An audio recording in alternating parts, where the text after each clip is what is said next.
Hello, I'm Rachel Plummer, and I'm really delighted to be taking part in this event for Queen Margaret University Pride Week.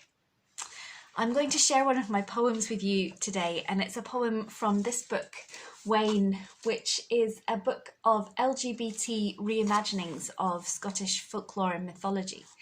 The poem I'm going to read concerns the myth that every river in Scotland had its own goddess who lived in the river and gave their characteristics and personality to the water that they lived in. So the Forth was known as the Deaf River, and it was called that because the river flowed so quietly and so silently that it was assumed that the goddess who lived in that river must be deaf. This poem is called The Deaf River. I am the deaf river, life giver. I am the sick shiver in your spine at the silent scent of water. Sister of the Tyne, daughter of the North Sea. I hear no footsteps on my bridges, no train song, the iron track's holy plain song. The midges' humming is unknown to me. They gather silently by my silent edges. I am the deaf goddess, come to lie 10,000 years in a riverbed. I am the red sky's reflection, collection of the fallen tears of heaven. I am the black river, backbone of the lowlands, the south. Lover of the teeth, she of the beautiful mouth, the silver laugh, the ice-bright sands, our clasped hands at drip, the way I consume her, sip by sip, until she is within me. I carry her to the sea. Let her kiss the banks of Leith, sink her teeth into the Firth's murky danks.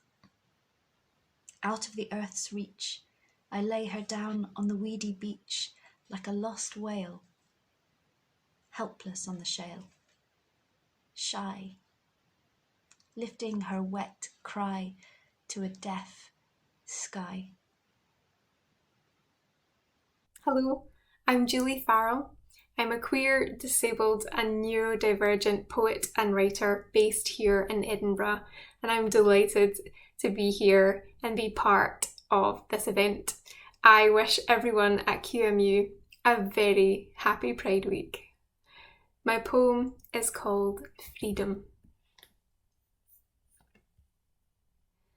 Freedom.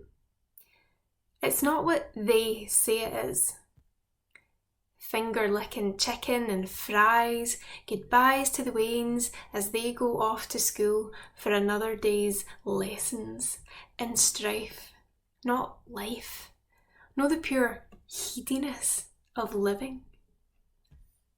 It's not the late night binge watch, a hodgepodge rom-coms, sitcoms, comms. A world fully it. No. Freedom is something different. It's a sun-filled Wednesday afternoon where I decide to let my feet carry me to the beach, where I take off my shoes and press my toes into sand and sea. It's not the drum-pounding patterns of daily grind, but the rhythms we find in nature, in love, in being.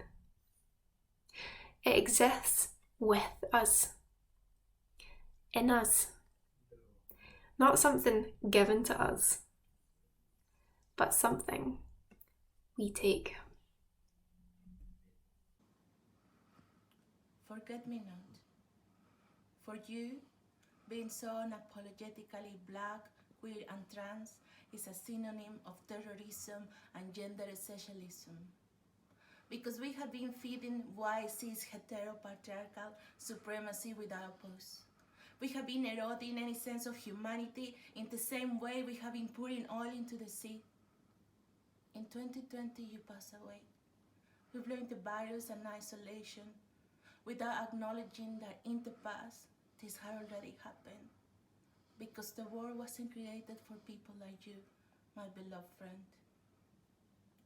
Then, how can we forget that the Race Relations Act was signed in 1965 and the Disabilities Act in 1970? Decades later, everything remains the same. We have learned and discovered many things while ignoring most of them again. Setting up new workhouses and sweatshops in the colonies, giving them local heroes' names to wash the homophobia and genocide away. An outstanding legacy of sodomy laws around the world since the 1860s, to then shame them for their closed minds and savagery from an indifferent point. Somewhere in the present future, being like you, so unapologetically black, queer, and trans is a synonym of happiness and freedom, love and acknowledgement.